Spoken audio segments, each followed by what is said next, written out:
नमस्कार श्रोते हो, दीपक रेगे कथाकथन चॅनलवर तुम्हा सगळ्यांचं मनापासून स्वागत. श्रोते हो, तुम्ही ऐकताय डॉक्टर प्रमोद सूर्यवंशी लिखित बाबा आणि मी ही कादंबरी, आणि आज भाग 8. सोमनाथ इथल्या ओपीडीची जबाबदारी माझ्यावर सोपवण्यात आली होती. मी दररोज ती मनोभावे पार पाडत असे. असंच एकदा मार्च महिन्याच्या अखेरीला आम्ही अंडकोशवृद्धी शस्त्रक्रिया शिबिर आयोजित केलं होतं. स्थानिक फॉरेस्ट खात्यानं शिबिराचं प्रायोजकत्व स्वीकारलं होतं. शिबिरासाठी अगदी नीटनेटकी व्यवस्था करण्यात आली होती. चंद्रपूर या जिल्ह्याच्या ठिकाणाहून 5-6 तज्ज्ञ डॉक्टर्सना विनंती करून पाचारण केलं होतं. सोबत त्यांचा आवश्यक स्टाफसुद्धा आला होता. हे एकदिवसीय शिबिर होतं. शिबिरादरम्यान सुमारे 100वर शस्त्रक्रिया पार पाडण्यात आल्या. 2-4 लिटर पाण्यानं भरलेले चामडी फुगे डॉक्टर मंडळी हास्यविनोद करत फोडत होते. सगळीकडे पाणीच पाणी झालं होतं. सगळ्या शस्त्रक्रिया मोफत तर होत्याच, पण औषधं, जेवण आणि राहण्याची सोयसुद्धा मोफत होती. हे सगळे रुग्ण पुढे 8 दिवस सोमनाथला होते. कॉटन बँडेजचे लंगोट चढवलेले पैलवान जिकडं तिकडं पहुडले होते. ते दृश्य फार मजेशीर आणि विचित्र दिसत होतं. सगळेजण एकमेकांच्या फुग्यांची चौकशी करून हसत खिदळत चेष्टा मस्करी करत होते. एकतर या भागातल्या रुग्णांची आर्थिक बाजू अतिशय कमकुवत, आणि त्यातच कुपोषण आणि आरोग्याप्रती अज्ञान, यामुळे असे विचित्र आजार नेमके यांनाच ग्रासत. मग अशी शिबिरं मोफत आयोजित करण्यावाचून दुसरा कुठला पर्यायच उरत नसे. चंद्रपूर आणि गडचिरोली जिल्हे अतिमागासलेले आहेत. त्यातच मलेरिया आणि अंडकोशवृद्धी यांचं प्रमाण इथे प्रचंड आहे. पैशाअभावी अंडकोशवृद्धीची गाठोडी वर्षानुवर्ष अंगावर वागवत राहतात. 2-3 लिटर पाण्यानं भरलेले फुगे सर्रास आढळून येतात. त्यामुळे त्यांना नीट चालताही येत नाही. ह्या अशा केसेस इकडे खूप आढळतात. सर्जरीसाठी आवश्यक पैसा नसल्यामुळे अशा लोकांसाठी आनंदवन आणि सोमनाथ इथे दरवर्षी मोफत शस्त्रक्रिया शिबिर आयोजित करण्यात येतं. केवळ अंडकोश वृद्धीसाठीचं शस्त्रक्रिया शिबिर महाराष्ट्रात सहसा कुठेही आयोजलं जात नसावं. असं शिबिर आयोजित करण्याचा आणि त्यात सहभागी होण्याचा माझ्या आयुष्यातला हा पहिलाच प्रसंग होता. आपण विचारही करू शकत नाही, अशा प्रकारचे रुग्ण आणि त्यांचे विचित्र आजार या भागात अगदी सुखनैव नांदतायत. सकाळी ओपीडी संपली की माझ्याकडे भरपूर वेळ असायचा. मग दिवसभर काहीतरी उचापती करत राहायचो. सोबत सतीश, विकास, मुकुंदा हे प्रकल्पातले मित्र, म्हणजे त्यांच्यापैकी कोणी ना कोणीतरी असायचं. रोज संध्याकाळी आम्ही क्रिकेट खेळायचो, किंवा फारच कंटाळा आला तर खोलवर जंगलात भटकून यायचो. एकदा न विसरता येण्यासारखी घटना घडली. त्या दिवशी प्रकल्पातले माझे सगळे मित्र कुठेतरी परगावी गेले होते. मी एकटाच होतो. वेळ जाता जात नव्हता. जाम कंटाळलो होतो. वेळ कसा घालवावा, काय करावं समजत नव्हतं. त्यावेळी मोबाईलसारखी साधनं हाताशी नव्हती. कुठेतरी फेरफटका मारून यावा असा विचार मनात आला तसा मी उठलो आणि प्रकल्पाअंतर्गत तवाबोंडी नावाच्या परिसरात भटकायला निघालो. तवाबोंडीचा परिसर हा तसा निर्जन, घनदाट जंगलानं व्यापलेला. डोंगराच्या कुशीत मोठा बंधारा बांधून प्रकल्पासाठी तिथे पाणी अडवलं होतं. तिकडे जाऊन बंधाऱ्यावर शांतपणे बसावं असा विचार करून मी चाललो होतो. रमत गमत रिलॅक्स मूडमध्ये चाललेलो असताना थोड्या अंतरावर हरणांचा छोटासा कळप दिसला. सर्वजण अगदी मजेत गवत खात होती.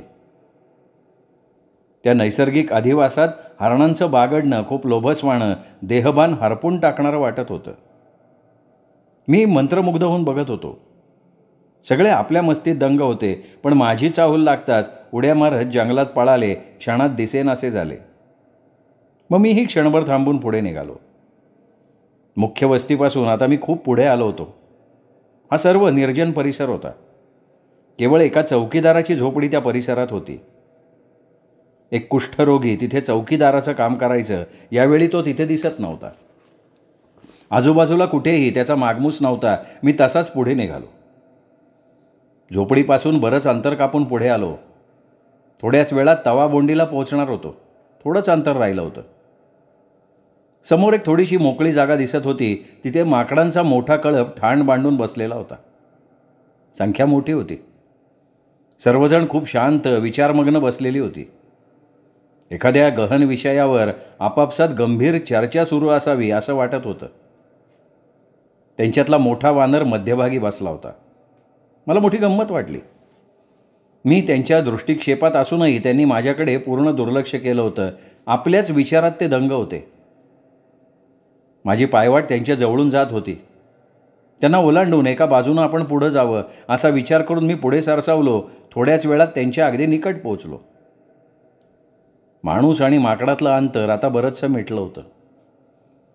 पण एकाएकी काय झालं कोणास ठाऊक, मी जसा त्यांच्या निकट पोहोचलो तसं अचानक वानरसेनेने माझ्यावर चाल केली. चित्रविचित्र आवाज करत ते सगळे माझ्या रोखानं यायला लागले. त्यांचा तो आक्रमकपणा बघून भीतीने माझी पार गाळण उडाली. मी जागेवर थबकलो. हातपाय गार झाले. छाती धडधडायला लागली. दरदरून घाम फुटला. आता आपली धडगत नाही हे कळून चुकलं. समोरून साक्षात यमराज येत असल्याचा भास व्हायला लागला. सगळे मिळून एकाचा फडशा पाडतायत अशी डिस्कव्हरी चॅनलवरची दृश्य डोळ्यांसमोर तरळायला लागली. मी आता जीवनमरणाच्या रेषेवर उभा होतो. आता माझं कसं होणार? जीवात जीव उरला नाही. कोणत्याही क्षणी आता होत्याचं नव्हतं होणार होतं, पण क्षणभरच मी सावरलो. वानरसेनेची एकंदरीत चाल लक्षात येताच उरलेलं सगळं बळ एकवटून मी पाठीला पाय लावले. सगळी सेना पाठीवर घेऊन विलक्षण वेगानं पळायला लागलो. जीवाच्या आकांतानं मी धावत होतो. पायाची भिंगरी झाली होती. प्रश्न जीवनमरणाचा होता. शक्य अशक्याच्या अतर्कतेचा होता. थांबलो तर संपणार होतो. जीव सांडून पळत होतो मी. माकडांचा पाठलाग थांबला नव्हता. एका क्षणात ते अगदी निकट आले. आता आपला घात होणार. तोच समोर चौकीदाराची झोपडी दिसली. विद्युत वेगानं मी झोपडीत शिरलो तशी वानरसेना तिथेच थांबली. झोपडीभोवती कर्कश आवाज काढून आव्हान द्यायला लागली. झोपडीचा दरवाजा बंद करून मी निश्चित पडलो.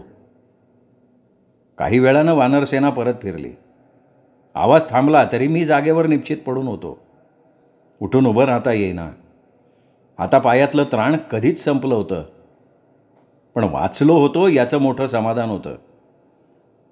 त्यावेळची छातीतली ती धडधड कधीकधी मला आजसुद्धा ऐकू येते.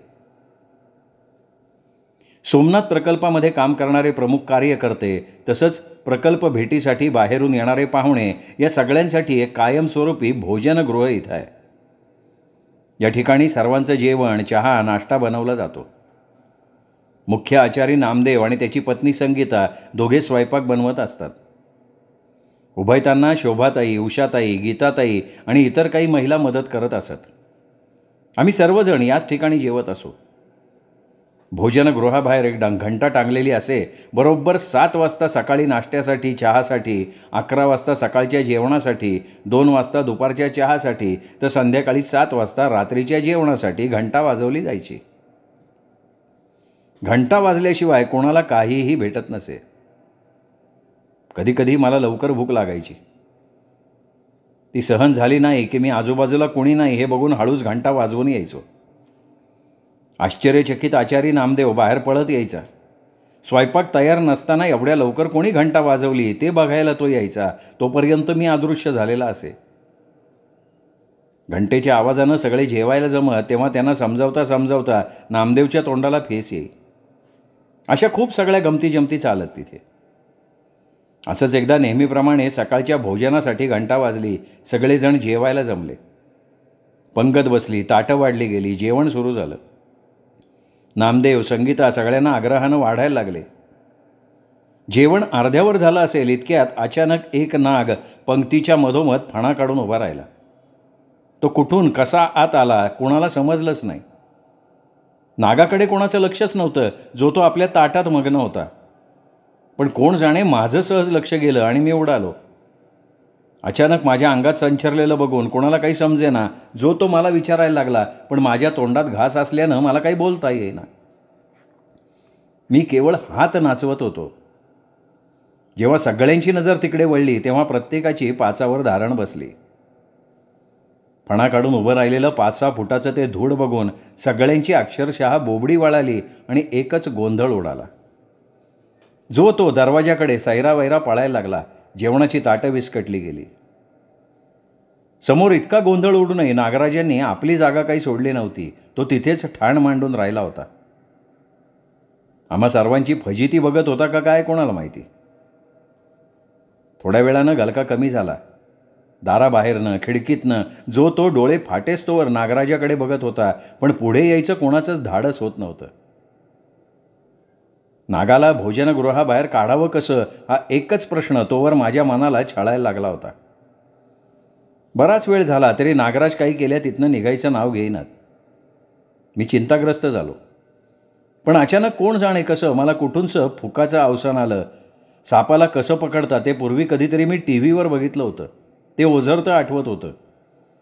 त्याच आवेशात मी भान हरपून काढलो. हरिभाऊ, एक काठी आणि रिकामं पोतं लवकर घेऊन या, मी नागाला पकडतो. सर्वजण चमकले. माझ्याकडे बघायला लागले. सगळ्यांच्या नजरा आता माझ्यावर खिळल्या होत्या. मोठा विनोद घडावा तसं सगळेजण मला हसायला लागले. डॉक्टर आणि साप पकडणार? ते कुचेष्टेचं हसू माझ्या कानात काही घुसलंच नाही. कारण इकडे मी आपल्या विचारात दंग होतो. काहीही करून नागाला पकडायचं एवढा एकच विचार त्या क्षणी माझ्या मनात घोळत होता. नागोबाच्या मानेवर काठी दाबायची आणि दुसऱ्या हाताने त्याला उचलून पोत्यात टाकायचं. फक्त कुणीतरी पोतं धरायला हवं होतं. सगळा बेत मी मनाशी पक्का केला होता. फक्त त्यावर हुकूम कृती करायची तेवढी बाकी होती. तितक्यात एक काठी आणि रिकामं पोतं घेऊन हरिभाऊ धावत आले. हरिभाऊंना नाग पकडण्याचा सगळा प्लॅन नीट समजून सांगितला. त्यांनी मान डोलवली. मी काठी हातात घेतली, पुढे सरसावलो. हरिभाऊंच्या हातात रिकामं पोतं दिलं. त्यांना माझ्या पाठोपाठ हळुवारपणे यायला सांगितलं. आता सगळ्यांची उत्सुकता शिगेला पोचली होती. डॉक्टर बाबू नाग कसा पकडतोय हे सगळ्यांना बघायचं होतं. गोंधळ संपला. चिडीचूप शांतता पसरली. पिन ड्रॉप सायलेन्स होता. सगळ्यांची उत्सुकता शिगेला पोचली होती. मी हरिभाऊ संथ गतीनं नागराजांकडे सरकायला लागलो. तिकडे नागराजही नजर रोखून आमचीच वाट बघत होते जणू. ये बेटा ये, कधीतरी मधूनच मान डोलावत होते ते. मोरपिसाच्या हळुवारपणे आम्ही पुढे पुढे सरकत होतो. 5-6 फुटांचं अंतर केवळ शिल्लक होतं. प्रत्यक्षात कृती करण्याची वेळ आता आली होती. मनाशी ठरवल्याप्रमाणे सगळं काही घडवून आणायचं माझा निर्धार ठाम होता. शेवटची एकदा खात्री करून घ्यावी म्हणून मी हरिभाऊंना हळूच साद घातली. हरिभाऊ, तयार राहा बरं. पण पाठीमागनं हरिभाऊंचा काहीच प्रतिसाद आला नाही. प्रतिसाद का देत नाही आहेत म्हणून मी मागे वळून बघितलं तर हरिभाऊ कधीच गायब झालेले होते. आता मात्र मला खरोखर घाम फुटला. अचानक धीर खचला. पायाखालची जमीन सरकली. फाशीचा दोर गळ्यात अडकवून पायाखालची फळी कोणीतरी काढून घेतंय असं वाटायला लागलं. समोर साक्षात यमराज उभे होते. आता मागे फिरावं तर इज्जतीचा फालुदा आणि पुढे सरकावं तर मरणाची गाठ. दुहेरी कैचीत सापडलो. नेमकं काय करावं काही समजत नव्हतं. खूप कसोटीचा क्षण होता. तितक्यात नागानं फुतकार टाकत एक जोरदार फणा माझ्या पुढ्यात हाणला. तसं माझ्या संपूर्ण शरीराला लकवा मारल्यासारखं झालं. नागोबाचा तो फुतकार आणि त्याचा उग्र अवतार बघून हातातली काठी जमिनीवर कधी गळून पडली माझं मला सुद्धा कळलं नाही. घामानं चिंब भिजलो होतो. जागेवर थबकलो होतो. पाठीमागून कार्यकर्त्यांचा आवाज काही केल्या थांबे ना आता. त्यांनी नुसता जल्लोष मांडला होता. डॉक्टर व्हा पुढे, सावज टप्प्यात आहे. एकच जल्लोष. पण कशाचं धरतोय? धरलं तर चावतंय, सोडलं तर आबरूचं खोबरं होतंय अशी अवस्था झाली होती. कोण कोणाचं सावज हेच आता कळेनासं झालं होतं. स्थानबद्धतेची शिक्षा झालेल्या कायद्यासारखा मी जागेवर स्तब्ध होतो. बराच वेळ आम्ही एकमेकांच्या डोळ्यात बघत होतो. लकवा मारलेल्या रुग्णासारखी माझी अवस्था झाली होती. शेवटी त्या नागोबाला माझी दया आलेली असावी. बिचारा आल्या पावली परत फिरला आणि कोपऱ्यातल्या छोट्याशा मोरीत अंतर्धान पावला. माझ्या इज्जतीचा कचरा होता होता राहिला. अखेर त्यांनी माझी इज्जत राखली होती. सोमनाथला मी राहायचो त्या माझ्या निवासस्थानाशेजारी एक छोटंसं प्राणी संग्रहालय होतं. तिथे 2 बिबटे, 1 अस्वल, 1 तरस, 4 नीलगाई, 4 सांबर, 2 मगरी आणि काही माकडं पाळलेली होती. दिवसातला थोडा तरी वेळ मी न चुकता तिथे जात असे. प्राण्यांच्या हालचाली गमतीजमती टिपत असे. माकडांच्या तर खूप करामती चालायच्या. निखळ करमणूक व्हायची. भान विसरायला व्हायचं. मग उरला दिवस अगदी मजेत जायचा. एका रविवारी सकाळी मी माझ्या खोलीबाहेर उभा होतो. साधारणतः सकाळचे 9 वाजले असावेत. कोण जाणं कसं अचानक एक सांबर प्राणी संग्रहालयातून मुक्त होऊन रस्त्यावर आलं. व्हायला नको तेच घडलं. तिथे उपस्थित सगळी श्वान मंडळी त्याच्यावर धावा बोलून गेली. जीव वाचवण्यासाठी सांबर वाट दिसेल तिकडे सैरावैरा धावू लागलं. धावता धावता त्याचा पाय झोडपाड असणाऱ्या तारेच्या कुंपणात पुरता अडकला. तोवर कुत्र्यांनी त्याच्यावर एकच हल्लाबोल केला. जीवाच्या आकांतानं सांबर ओरडायला लागलं. कुत्तरोड सुरू झाली. कुत्र्यांनी लचके तोडायला सुरुवात केली.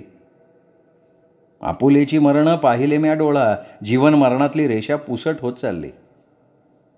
जीव वाचवण्यासाठी सांबर धडपड करायला लागलं. समोरचं दृश्य बघून क्षणाचाही विलंब न लावता मी आणि तिथलाच एक जण विजेच्या चपळाईनं तिकडं धावलो. जीवाच्या आकांतानं ओरडणाऱ्या सांबराला कुत्र्याच्या सावटाखालून मुक्त केलं. पण तोवर थोडा उशीरच झाला होता. सांबराचा पुढचा एक पाय लोंबकळायला लागला होता. तो लोंबता पाय बघून माझ्या मनात पराकोटीचा संताप आला. संताप, चीड, हतबलता, दया, क्षमा, शांती या विविध भावनांचा कल्लोळ एकाच वेळी माझ्या मनात माजला. धर्म अधर्म, आस्तिक नास्तिक डोक्याचा पार भुगा झाला. स्वतःला सावरून मित्रांच्या मदतीनं सांबराला उचललं आणि पिंजऱ्यात आणून संरक्षित केलं. वास्तविक त्याला आता उपचारांची अहम गरज होती आणि मी काही जनावरांचा डॉक्टर नव्हतो. जवळपास जनावरांचा डॉक्टर उपलब्ध असण्याची शक्यता जवळपास नव्हतीच. माझ्या बालपणी खेडेगावातनं मी बघत आलो होतो की कोणाचा हात पाय फ्रॅक्चर झाला तर गावातलाच एखादा वैदू बांबूच्या कामट्यांनी फ्रॅक्चर झालेल्या ठिकाणी आधार देऊन बांधायचा आणि त्यात एक मोरपंख खोचायचा. त्या काळी खेड्यापाड्यातून चांगले डॉक्टर उपलब्ध नसायचे आणि शहरातल्या डॉक्टरांची फी परवडायची नाही. म्हणून मग असे वैदू उपचार केले जात. मीही इथे हाच मार्ग अवलंबण्याचं ठरवलं. जुन्या बांबूच्या कामट्या काढल्या आणि कुष्ठ बांधवांच्या मदतीनं सांबराचा लोंबकळणारा पाय घट्ट बांधून ठेवला. कामट्यांनी पाय बांधल्यामुळे सांबर जागेवरच पडून राहिलं आणि यथावकाश का होईना फ्रॅक्चर जुळेल असा माझा कयास होता. पण सकाळी उठून बघतो तर काय, मोडलेल्या पायावर भार टाकून सांबरदादा चक्क चालायला लागले होते. मला वाईट वाटलं. माझा अपेक्षाभंग झाला होता. खरं तर सांबरानं इतक्या लवकर चालावं याची मला बिलकुल अपेक्षा नव्हती. पण समोर सगळं अनपेक्षित घडत होतं. घेतलेले कष्ट वाया जाणार होते. सांबराचा पाय आता बरा होणार नाही हे सूर्यप्रकाश इतकं स्वच्छ दिसत होतं. मी बेचैन झालो. पुढे 3-4 दिवसांनी बघितलं तर फ्रॅक्चरच्या जागची हाडं चामडी फाडून बाहेर डोकवत होती. तिथली जखम चिघळली होती. त्यातून खूप उग्र दर्प येत होता. पू ठिपकत होता. पिंजऱ्याच्या एका कोपऱ्यात मलूल झालेलं सांबर धापा टाकत बसलं होतं. पुढ्यात चारा तसाच पडलेला दिसत होता. चारा आणि पाणी त्यांनी वर्ज्य केलं होतं. मरणाच्या दिशेने त्याचा प्रवास सुरू झाला होता. मरण निश्चित होतं, अटळ होतं. मला आतून या गोष्टीची जाणीव झाली आणि मी पुन्हा बेचैन झालो. काय करावं ते काहीही सुचत नव्हतं. जनावरांचा डॉक्टरसुद्धा आसपास कुठे उपलब्ध नव्हताच.